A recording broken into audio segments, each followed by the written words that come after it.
What's up, guys? It's Noah here, and in today's video we're going to be breaking down the NBA slate on Draftkings and Yahoo for Tuesday, March the 23rd. We got a 6-game slate for Tuesday. We're going to break down the 6-game slate team by team like we always do. We'll go through each game, talk about each team on this 6-gamer, break down everything, give you guys my early thoughts. What does stand out to me looking at the slate on Monday night? There are a lot of big injuries today, a lot of guys that are questionable. Really the big one's James Harden. That's a huge injury we're going to have to keep an eye on. But I'll try and give my thoughts, what stands out with the news that we do have as of now. So before we get started with the breakdown, guys, as always, I would appreciate it if you would hit that like button down below. If you are new to the channel here, be sure to click that subscribe button as well. Click the notification bell so that way you do get notified every time I upload. You also get notified every time I do go live. Now, sadly, I will not be able to live stream this afternoon. I'm going to be busy this afternoon, not going to be at my computer, at least, during the time that I normally live stream. So I won't be able to stream today, but I should be back for a stream on Wednesday. That's to be determined. But yeah, you can just click the notification bell. You will get notified every time I do go live when I do. But before we get started, guys, just hit the like button, hit the subscribe button. Check out my Patreon content as well. As always, I do appreciate those of you that check out the Patreon, see what I do have to offer over there. A lot of additional content, a lot of additional stuff, core plays, our Discord chat, my cash and GPP sheets. That is all available for Patreon members. So if that's something that interests you, click the link in the description down below. Check out the Patreon, see all that I have to offer over there. But yeah, guys, we can go ahead and take a look at tonight's 6-gamer. And we'll start off with the Denver and Orlando game. So right out of the gate, this is one that I don't have too much interest in. Denver, on the Denver side, Jokic is someone you can basically always play. He's so good. He's obviously an incredibly high-usage player, a guy that just can dominate any night. Obviously, this is not a great matchup. It's a slow-paced game. Right now, this game has like a 216 total, which I'm pretty sure is going to wind up being like the lowest on the slate. There's a couple games that don't have totals right now, but this probably will be the lowest total on the slate if I had to guess. Still, Jokic is viable, though. On this slate, personally, when you look at this slate as a whole, I would personally rather play James Harden, assuming that James Harden is able to play today. We already know that Kyrie Irving is out. With Kyrie out, if Harden plays, Kyrie out, KD out, Harden's going to be the guy really try and jam in at the top. And I don't know if there's enough value to really get Jokic and Harden together. So Jokic is just, more of a lower-owned tournament play today, not someone I think I'd really be building around like in cash games or anything. Jamal Murray, the price tag's come way down to 7,100, but he's just been so bad lately. It's really tough to tell what we're getting from Jamal Murray on a nightly basis. I will say that he's been better lately, in some good matchups against the Pelicans, against the Bulls. This matchup's not as good, but, if you want to play Jamal Murray here at 7,100, I think he's another, low-owned guy you can look to target in tournaments. I probably wouldn't really be going to anyone else, though, on Denver outside of Jokic and Murray. Like MPJ is 6,700. Don't love him at that price tag. He looks like an okay option. Will Barton at 5,800. Been playing well. But the ceiling, I would say, is a bit capped on Will Barton now that he is 5,800. I mean, you need 36, close to 40 DK points from him to really be a good play at this price tag. And obviously, he could get there, but if he was cheaper, I think I'd have more interest. 5,800, just not a ton of interest in Will Barton at his price. So really, it's just Jokic and Murray for me as lower-owned tournament plays. I don't see too much from Denver that really stands out. On the Magic side, it's kind of the same thing. You got Vooch at 9,700. Just don't really see myself paying up for Vooch today. There's other studs I like. I'd rather play Jokic for 1,000 more. Obviously, I love Harden. We'll talk about him later. Aaron Gordon at 6,900 I think is somewhat viable. He was really good in that game against Brooklyn. Then he kind of was disappointing last game against Boston. But, one positive here is that Aaron Gordon basically is no longer on a minutes limit. He played 36 minutes against Brooklyn. He played 33 minutes against Boston.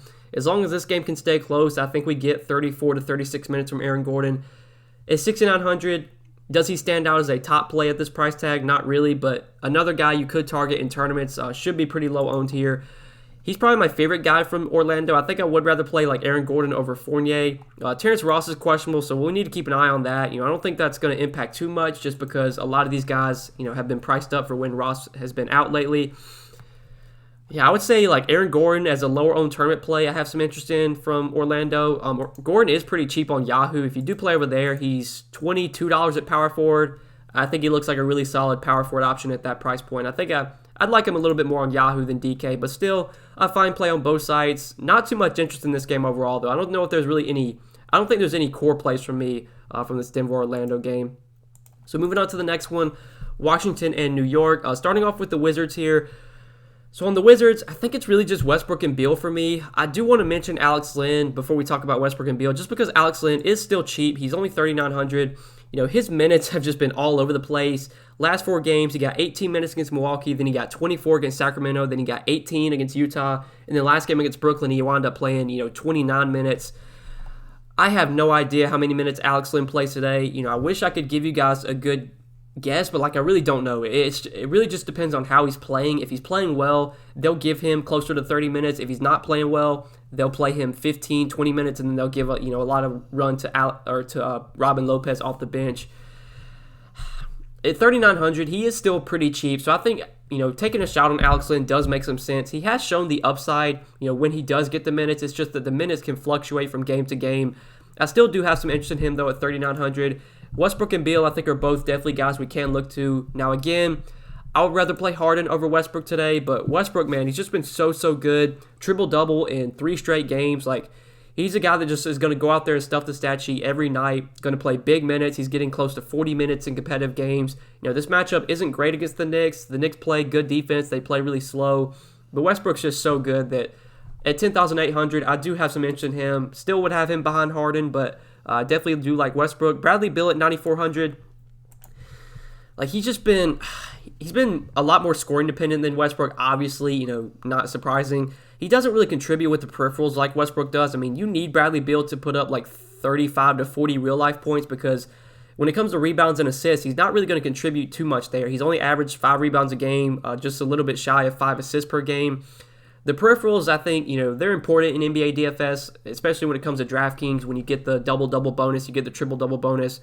And Westbrook just gives you much more upside. Obviously, he's, a lot more expensive, but I think if I'm rostering one of these 2 Wizards guards, I'd try and found the salary and just get up to Westbrook. I think it's really, on this Wizards team, for me today, I think it's Westbrook I like, and then Alex Len, if you can take a shot on at 3,900.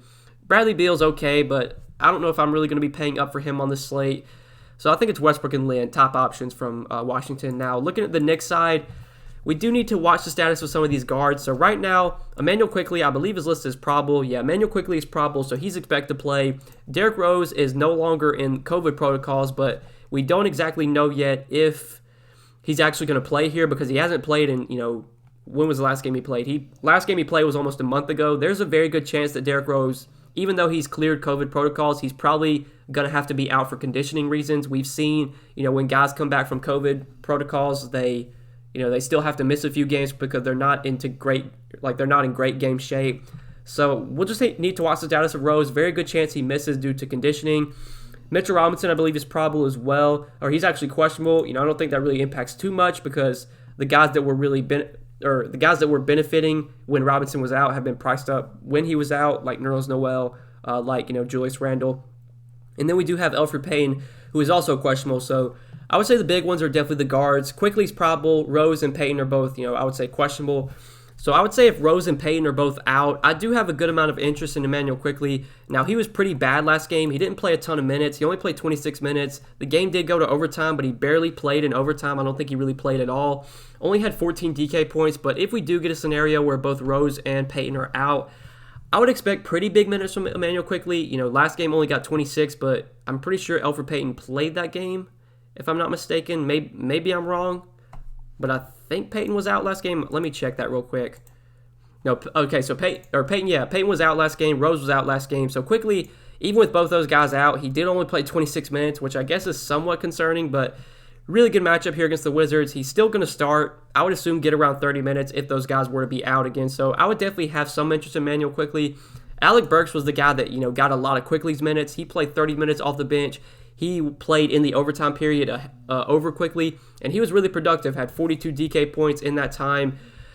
I would say that if Rose and Payton are out, you could definitely look to Alec Burks. Now, at his price point, he's not as good of a play as he was a couple of days ago when he was 4,700, when he was 4,900. Now that he's almost 6K, that definitely, doesn't make him as appealing. But if they're going to give him around 30 minutes off the bench, Alec Burks is a productive player, is a pretty high usage player that, he can be productive enough to where he can pay off 5,800. So would have some interest in both those guys. I think RJ Barrett at his price tag, not too much interest in.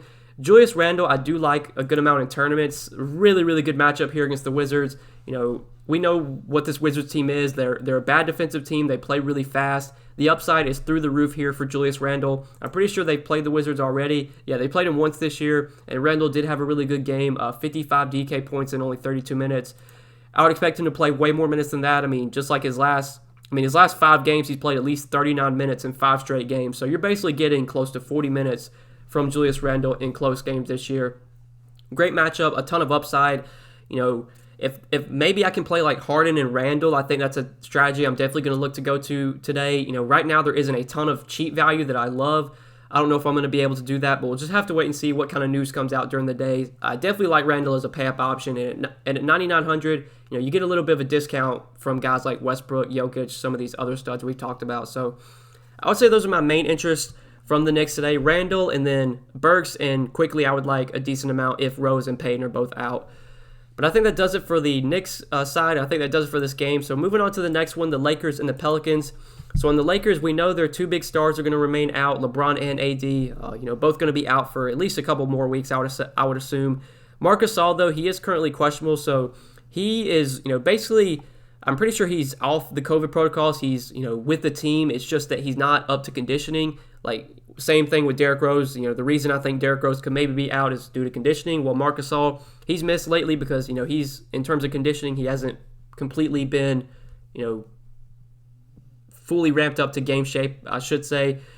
Right here, just reading the DK, player blurb, it says that Coach Frank Vogel described the veteran big man as wiped out after missing time due to the league's health and safety protocols, and he noted that Gasol could miss a few more games. So I'm just assuming that Gasol remains out. Even if he plays, I don't think that affects too much. I'd still expect pretty big minutes from Montrezl Harrell, even if Gasol were to play. But if Gasol were to be out, that would just make me feel even better about Montrezl Harrell. So we will start off with Montrezl Harrell since he is the most expensive Laker. At 6,800, I still like him quite a bit at this price point. We've seen the minutes be there over their last few games. 33 minutes against Atlanta, 34 minutes against Phoenix. Even though he's coming off the bench, he's still playing big minutes. He should play around 30 minutes or more as long as this game stays close. And they did start Markieff Morris at the 5 last game, even with Gasol, not playing. I don't know why they don't start Harrell, but even with Harrell not starting, the minutes are still there. He's such a productive player when he gets the minutes, especially without LeBron, without AD.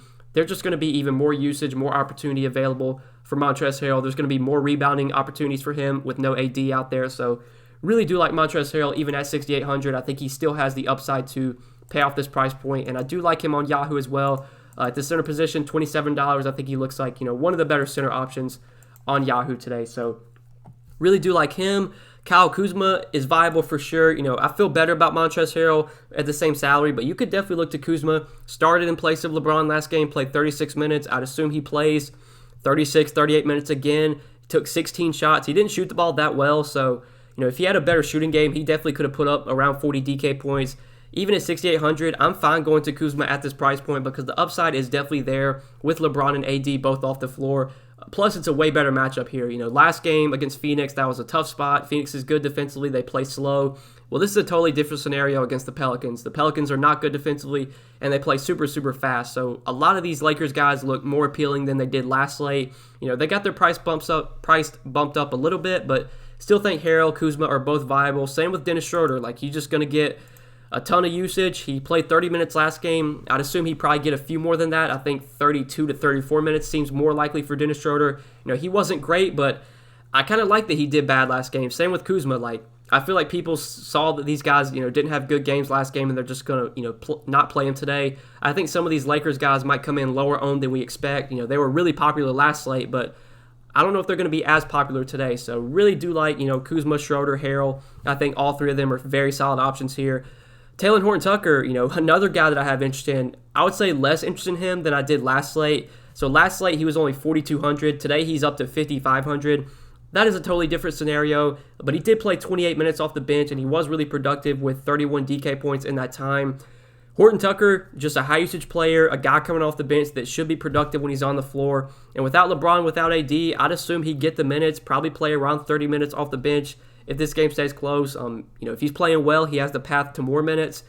We'll mention him, though, on Yahoo because he's still very, very cheap over there. $14 for Taylor Horton-Tucker, in my opinion, is still way too cheap. His price got bumped up a little bit, but it didn't get bumped up enough. So do love THT on Yahoo, and I'm fine with him on DK. I would just say he's less of a priority now that he's been priced up to 5,500. Markieff Morris, he got priced up to 5,200. Really no interest in him at this price point. He started at center, but only played 23 minutes last game. He's just too expensive. I don't have any interest in Markieff. And I'm probably not going to anyone else on the Lakers. Like Caruso at 4K, just too expensive. Doesn't have a ton of upside, so I really don't want to play him at 4K. So my main interest from the Lakers are definitely like the top three, Harrell, Kuzma, and Schroeder. I like a good amount. And then THT, I like a lot on Yahoo, and I don't mind him on DK either. Really, it's just those four guys, though. I'm not playing any other Lakers outside of those four. Looking at the Pelicans side, though, talking about these New Orleans guys. So Zion, 8,700. Definitely a good spot here for Zion. Just no LeBron, no AD. Like this Lakers team not going to be nearly as good defensively without those guys. Like this is a pretty good matchup for a lot of these Pelicans guys. So Zion, 8,700. I do like quite a bit here. As long as this game can stay close, we know we're getting big minutes from Zion. He's been super consistent this year, basically giving you like 40 DK points almost every night. As long as the game stays close, he should get you around 40, 45 DK points. He's got the upside for way more than that. You know, if I can find the salary, I think I would rather play Julius Randle over Zion. But still, Zion's a really good option. Brandon Ingram, don't mind him either here at 7,800. He's pretty affordable on Yahoo, so $31 at small forward. If you're not paying down for THT, or if you want to play Ingram with THT, you could definitely do that. I do have some interest in both those top two guys from the Pelicans. A big injury, though, that we will need to watch is the status of Lonzo. So Lonzo was questionable last game, and he wound up being out. And we saw Nickeil Alexander-Walker draw the start at point guard in place of Lonzo, and he was really productive. He had 32 DK points in 31 minutes. The price tag barely moved. He's only 4,400 on DK. If Lonzo is out again, I think NAW going to be one of the best value plays on the slate. Going to be a guy I definitely look to get a good amount of exposure to. Eric Bledsoe, not sure what he did last game. Yeah, he wasn't good at all. You would expect with Lonzo out, like Eric Bledsoe would be better, but he was still pretty bad last game. Only 13 DK points in 31 minutes. The price tag's super cheap, though. Eric Bledsoe is going to be unowned on the slate. Even if Lonzo's out, I don't think a ton of people are really going to play Bledsoe. He's just been so bad lately. You could go there in tournaments, but really I think from this Pelicans team, if Lonzo is out, definitely my number one favorite guy from the Pelicans is going to be NAW. And then Zion and Ingram, I would like a good amount as well. Those are two guys I'm interested in. If Lonzo plays, though, it's probably just Zion and Ingram. I'm not really going to be looking to anyone else on the Pelicans outside of those two if Lonzo is in.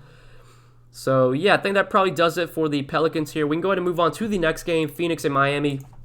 So, kind of similar to the Denver-Orlando game. This is one I don't have too much interest in. On Phoenix, if I'm looking at anyone on Phoenix here, it's going to be Devin Booker, Chris Paul, DeAndre Ayton. None of the three guys really stand out as top plays. I will mention DeAndre Ayton, though, just because his price just, it continues to plummet. He's only $5,900 today, which... man, that is super cheap for DeAndre Ayton. He finally did have a good game last game against the Lakers, which is good to see. He finally got up to 32 minutes. I don't know if that continues here. The minutes have been all over the place for DeAndre Ayton this year. Some games he'll play 32 minutes. Some games he'll play 26. Some games he'll play 20. They're going to need his size against Bam Adebayo. As long as he can stay out of foul trouble, I think we do get 30 to 32 minutes from DeAndre Ayton. I'm not confident in that, but... if he does get the minutes, at 5,900, that is way too cheap for DeAndre Ayton if he does play around 30 minutes. So I actually do like him a good amount from the Suns. He is definitely my favorite Sun today. I think if I can find the salary, I would still rather play Montrezl Harrell over Ayton. But, Ayton is a really solid option, especially with his price, just keep coming down like it is with, how cheap he is. Paul and Booker, both viable, but neither one really stand out as top plays in a tough matchup like this. We'll mention Chris Paul just because he's been so good lately. He did have a triple-double last game against the Lakers. Like, Chris Paul can still go out there and stuff the stat sheet, give you 45, 50 DK points any night. I would definitely rather have him over Devin Booker. Like, Paul, he's just been way better in terms of peripherals. It's kind of like the Russell Westbrook versus Bradley Beal. I feel like Devin Booker is Bradley Beal and Chris Paul's Russell Westbrook, to a lesser extent. Paul is going to go out there and get you points, rebounds, and assists, whereas Booker, he's a great scorer, but in terms of fantasy, he's a lot more scoring dependent. You've seen the floor on Booker be a lot lower than it is on Paul because Booker doesn't contribute as much with the peripheral. So I think my main interests from Phoenix are definitely going to be Paul and Ayton. Probably not going to really look to anyone else on this Phoenix team, though. On Miami, not a team I have much interest in at all. Jimmy Butler at 9,300 just kind of feels priced appropriately today. I would rather play guys like, I'd probably rather play Zion for cheaper. I'd rather play Julius Randle. Just don't have too much interest in Jimmy Butler. Kind of the same could be said for Bam. 8,100, the price tag is coming down on Bam. He really hasn't been that good lately. He did have a good game against the Pacers last game, but we saw him come back from, I believe it was a little injury he had. He wasn't great those first games back. He did have a good game last game against Indiana. If you want to go to Bam here at 8,100, I don't mind him, but probably would rather play like some of these guys for cheaper. Harrell, Ayton that we've talked about. Goran Dragic is questionable, so we'll need to keep an eye on this. If he winds up out, that makes me slightly interested in guys like Tyler Hero and Kendrick Nunn, slightly more interested in them. Last game with Dragic out, you got 36 minutes off the bench for Tyler Hero. Wasn't that productive, but did play a ton of minutes.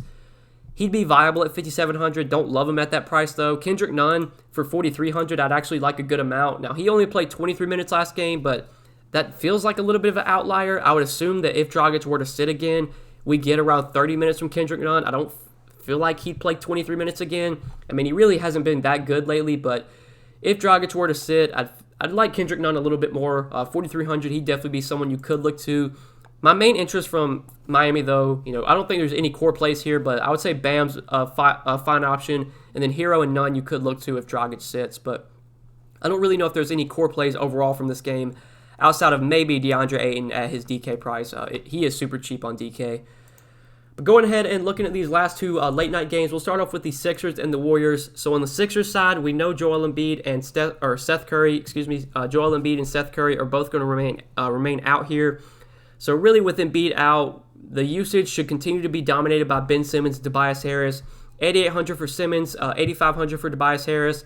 I think both are solid options here. I don't think either one really stand out as top plays for me, but we know the upside's there for both these guys. The matchup against the Warriors, it's okay. It's not great, I would say. The Warriors are a solid defensive team, but, they do play fast. This should be a pretty fast-paced game. I don't think we have a total yet on this game. We will need to keep an eye on that. I'd assume this game comes in with a pretty high total, so Simmons and Harris are both viable for sure.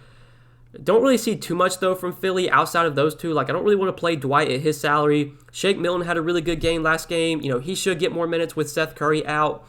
Should play probably 24, 26 to 26 minutes. He played 29 last game, but that did go to overtime. I don't have that much interest in Shake at his DK price. He is pretty affordable on Yahoo, so you could target him over there. On Yahoo, you got Shake coming in at $15. I don't mind him at that price point. He'd probably be my favorite guy from the Sixers when you factor in price today, but yeah, there isn't too much that I really like from this team outside of the big two guys, Simmons and Harris. So I think we can go ahead and move on to the Warriors side. So talking about the Warriors today, this is a team I have some interest in for sure. We already know that Steph Curry is going to remain out here. So with Steph Curry out, that makes me a lot more interested in guys like Draymond, Wiggins, Oubre, the guys that we've been playing lately, Jordan Poole as well. So Draymond, his price is up to $7,600. Still think he's viable at this price point. He looked really good.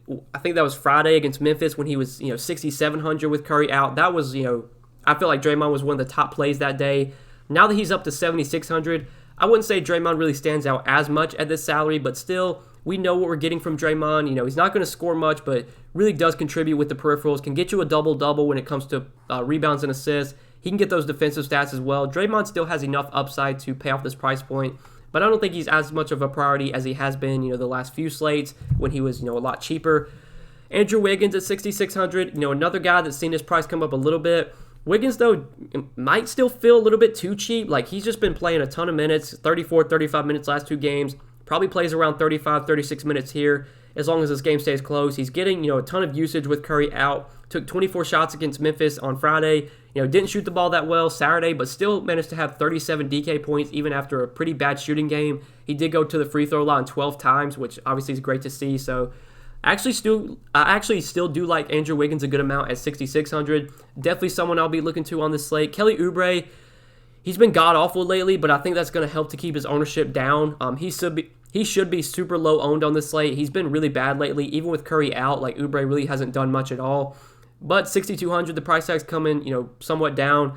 I feel a lot better about guys like Wiggins and Green, Poole for cheaper, but in tournaments, I still think Oubre is someone I'll be looking to in tournaments as a lower-owned option because the upside's there if his shot starts falling, and without Curry, you would expect there to be more shot attempts available for Oubre. Last game, he took 13 shots. He just shot the ball terribly, 30% from the field, 25% from three.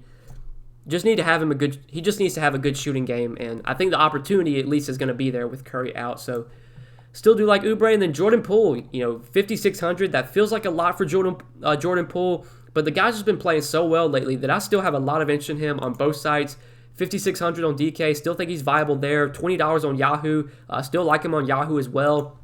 Just without Curry, we've seen Jordan Poole start at point guard the last 2 games and play big minutes, 34 minutes against Memphis on Friday, and then on Saturday when they played them again, he played 38 minutes in that game. He's taken a ton of shots, 15 shots, 21 shots. I mean, he's getting the usage. He's not a guy that's going to contribute too much with peripherals, but the opportunity is there right now for Jordan Poole, and that's really all that we can ask for. He's going to play a ton of minutes. He's going to get shot attempts up. This is a guy that can be productive when he's on the floor. He's a guy that, is a pretty high usage player, going to, be out there contributing, I would say. He's not just going to stand in the corner. I mean, Jordan Poole's someone that can create his own shot. He's going to get a ton of shots up without Curry. So even at 5,600, I still think Jordan Poole has the upside to pay off this price point, especially if Steve Kerr is going to continue to give him, 36, 38 minutes like he has been recently. So overall, I think Jordan Poole's my favorite Warrior today, but do like Wiggins, have some interest in Draymond Green, have some interest in Oubre in tournaments.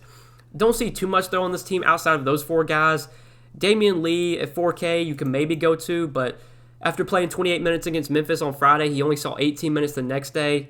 I would say when it comes to these bench guys, I think the minutes are just going to fluctuate from game to game depending on who's playing the best. Like last game, Juan Toscano-Anderson, he played 24 minutes after only playing 8 minutes on Friday. Nico Manning, he's barely getting much run. I don't think he's really viable. Kent Bazemore, he got 22 minutes. I don't really want to go to any of these bench guys. I think I'm just going to limit my Golden State exposure to Draymond, Wiggins, Oubre, and Jordan Poole. Those are really going to be the only guys I consider here. Wiseman, he's currently questionable. We could maybe, go to him if maybe they would start him. I think Looney is out for this game. I'm pretty sure. Looney's back for this game. So Looney's going to play. Okay, yeah, maybe not on Wiseman then. If Looney's back to play, I don't think I have too much interest in Wiseman. So the 4 guys we talked about, Draymond, Wiggins, Oubre, Poole, those are the guys I'll be looking to on Golden State. But yeah, we can go ahead and talk about the last game on the night, Brooklyn and Portland. And I would say by far this is the most appealing game on the slate, really on both sides. There's a good amount I like on both sides here. So for Brooklyn, we already know that Kyrie Irving and Kevin Durant are both going to be out today. Kyrie, for personal reasons, is going to be out for like 3 games, I believe. And then we know KD still remains out with his injury. James Harden, though, is currently questionable. So this is obviously a huge, huge injury. This is, this completely changes the slate if James Harden winds up out. Now, for now, I'm just going to assume that he does play. They said it's just neck soreness. So, like, neck soreness, that doesn't really seem like a major injury. I would assume that since Kyrie's out as well, like, Harden just kind of pushes through and plays here. But we'll have to keep an eye on it. Hopefully we'll get an update. When the 1:30 injury report comes out, we'll get an update on Harden. I'm going to assume he plays, and if he does, he is clearly the top stud on this slate for me with Kyrie and Kevin Durant both out. Love Harden on both sides. He's going to be a lock and load for me on both sides today. $55 on Yahoo. I'm going to try and find a way to get him in over there as well. So we saw this scenario. I believe it was a couple days ago when they played the Pacers on March 17th. That game, Kyrie was out that game, and Kevin Durant was also out like he has been. And we got 42 minutes in regulation from James Harden, 40 points, 15 rebounds, 15 assists, 10 rebounds, took 27 shots, just typical James Harden without Kyrie and KD type of game. We've seen this, so many times before when Harden was on the Rockets and Westbrook would sit or Chris Paul would be out. Like Harden would just go out there and put up 70, 80 fantasy points. Put up 83 last time Kyrie was out. Quite possible that he puts up almost 80 Draftkings points here. I mean, this matchup's great against Portland. It's a fast-paced game. The price tag did not move, even though Kyrie was ruled out a couple days ago or something. Like Harden is still $11K, so he is clearly the best play on the slate. I'm going to be playing James Harden, assuming he's able to play. He is my number 1 play on the slate by far. But a lot of these other Brooklyn guys do become somewhat appealing with Kyrie out as well. So with Kyrie out, I think there will be a little bit more shot attempts available for Joe Harris. He did play 37 minutes last game. Kyrie was out. Only took 11 shots, but did have 28 DK points in those 37 minutes at 5,400 in a fast-paced game, a good game environment. You could look to Joe Harris here. Don't have much interest in DeAndre Jordan or Blake Griffin. Blake Griffin in his debut with the Nets, he only played 15 minutes. I don't think we can really go to him until we see the minutes, fully ramped up. Jeff Green, I think at 4,300, I do have a good amount of interest in. He was really good last time Kyrie was out when they played the Pacers. He came off the bench that game, but still played 30 minutes, had 30 DK points. 4,300, whether Green starts or comes off the bench, I'd assume he plays around 30 minutes in a good matchup. Still pretty cheap. I do like Jeff Green a good amount from Brooklyn. Bruce Brown, I think, benefits without Kyrie. Even when Kyrie was out last game, he still only played 24 minutes, but he is someone we could look to at 4,200. Obviously, if Harden were to sit, I would love Bruce Brown on this slate. If Harden were to be out, that would be news we'll just have to wait and see on. That we'll discuss that later when that news comes out. But I do have to mention Bruce Brown with Kyrie's, out here. I do want to mention Nick Claxton, though. So Nick Claxton, he's someone I really haven't played at all this year just because, with DeAndre Jordan healthy, with Blake Griffin now on the team, with Jeff Green healthy, the minutes kind of fluctuate from game to game from Claxton. It kind of all depends on how he's playing. It also depends on how those guys are playing. Well, lately, the minutes have been really trending up for Nick Claxton. He's played 23, 23, and 26 minutes their last 3 games, 26, 19, and 26 DK points. This is someone that has always been productive when he does get the minutes. It's just a matter of will he get the minutes because they have DeAndre Jordan, they have Jeff Green, they have Blake Griffin. They have a lot of other bigs they could turn to. But it seems like right now, DeAndre Jordan, his minutes are kind of trending down, whereas Nick Claxton's minutes are trending up, which is great to see. And Claxton is still very cheap at 3,900, so I actually do like him as a value play from Brooklyn today. Like I said, DeAndre Jordan, minutes coming down, only 17 last game, 23, 20. There's a good chance he only plays 15, 20 minutes, and we get, 25, 26 minutes from Claxton. I'd much rather play Claxton then. But the value, I think there's more value from this Brooklyn team. So I do want to talk about Tyler Johnson. He is super cheap on DK, only 3,100. I think the big news here, obviously Kyrie being out is huge, but Landry Shamet is also out, so that just frees up even more minutes in their in their backcourt. Last time Kyrie was out, Shamet actually did play that game, and he played 25 minutes. So we're going to have to take those 25 minutes and give them to some other guys. I think, Bruce Brown gets a few of those minutes. I think maybe Chris Gioza comes into the rotation. But Tyler Johnson, I expect to play around 30 minutes, whether he starts or comes off the bench. Last time Kyrie was out, he did play 31 minutes, had 24 DK points. Tyler Johnson, he's not much of a productive player. He's not a guy that's going to take a ton of shots. Really, he can create for himself, I guess. Obviously, when Harden is on the floor, Harden's going to be dominating the usage, but if we're going to get 30 minutes from Tyler Johnson at only 3,100 in a good matchup, in a fast-paced game, we're kind of desperate for value right now. We don't have a ton of great cheap value that really stands out. I actually do like Tyler Johnson a good amount as a cheap option. Normally, I don't really play these cheap Brooklyn guys, but with no Kyrie, with no KD, with no Landry Shamet, there's a lot of minutes to go around. Obviously, a lot of usage to go around as well. Most of that usage is going to be soaked up by James Harden, but still, I have interesting guys like Jeff Green, Bruce Brown, Nick Claxton, and Tyler Johnson. 3,100 for Johnson. I do like him a good amount at that DK price point. So, yeah, there's a lot to like from Brooklyn here. Harden is obviously the top play for me, but we mentioned it. Joe Harris, Jeff Green, Bruce Brown, Nick Claxton, Tyler Johnson, all those guys are viable in my opinion. And obviously, if we get a scenario where Harden winds up out, then you can basically play anyone at that point because there's just going to be so much usage. I would say overall my favorite play from Brooklyn, if Harden were to sit, would be Tyler Johnson and Bruce Brown, but Jeff Green I'd like even more. Joe Harris I'd like even more. Blake Griffin maybe could be viable. So yeah, hopefully Harden plays. It's going to be crazy if Harden winds up out. That'll just be something we'll have to tackle when that news comes, if it does. But we go in and talk about the Portland side now. Look at the Blazers real quick before we do end the video. So on the Blazers here, Damian Lillard we have at 10K today. This is a really good matchup against Brooklyn. It's a fast-paced game. It's a great game environment. Still, though, I think I'd rather have some of the other studs on the slate, like Jokic, like Westbrook, like Julius Randle. Those are guys I think I'd just rather play over Dame. We're seeing the price tag come down on Dame, but, for good reason. With CJ McCollum now back and, basically getting his full minutes now, I don't think we're going to see Lillard priced at 10K anymore. I think his price is going to come down to, the 9K range to where it was when CJ was playing every game. Lillard has that upside that he has that slate-breaking upside. He can go out there and put up 60, 70 DK points any night, but still, I don't have that much interest in him. I'd rather play CJ McCollum for, almost $3,000 cheaper. I like CJ McCollum a lot at his price point on DK. 7,400 on DK, I think he's still very appealing at that price tag. And on Yahoo, also very affordable over there, $28 at shooting guard. I think, along with Jordan Poole, he looks like one of the better shooting guard options on Yahoo. So lately, we've seen the minutes basically be up to par for CJ McCollum.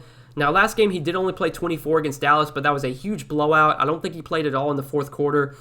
And then against Dallas, that was a close game. He did play 28 in that one.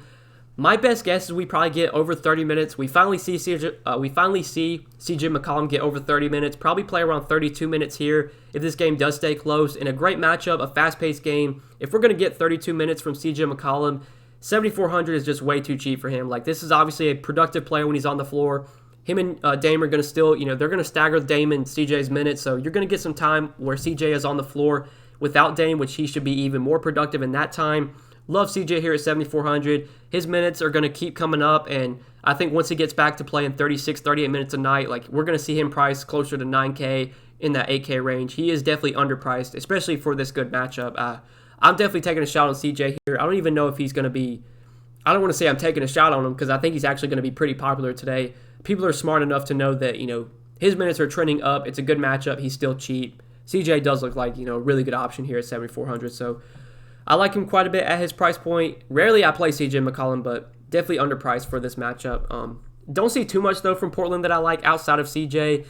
Enes Kanter, it is a good matchup against Brooklyn. We know, Brooklyn's always been a team that has been killed by big men. We've seen centers have huge games against Brooklyn this year and just in past years. Kanter, the minutes have been, they've been all over the place lately, but still, he's a high upside player that you could definitely target him at 6,400. Probably would only go there in tournaments, though. I don't see much, though, outside of CJ. Covington at 5,700, just, he's an okay option. Same with Carmelo Anthony. I think that does it for Portland, though, and I think that does it for all 6 games today, guys. So I hope you did enjoy this team-by-team breakdown. Hopefully this video did help you. If you enjoyed, just click that like button down below before you do get out of here. Click that subscribe button as well. Be sure to hit the notification bell so that way you do get notified every time I upload, and you also get notified every time I do go live. Yeah, I think that's pretty much it, guys. Good luck tonight. Appreciate you watching the video. We'll see you in the next one. Peace.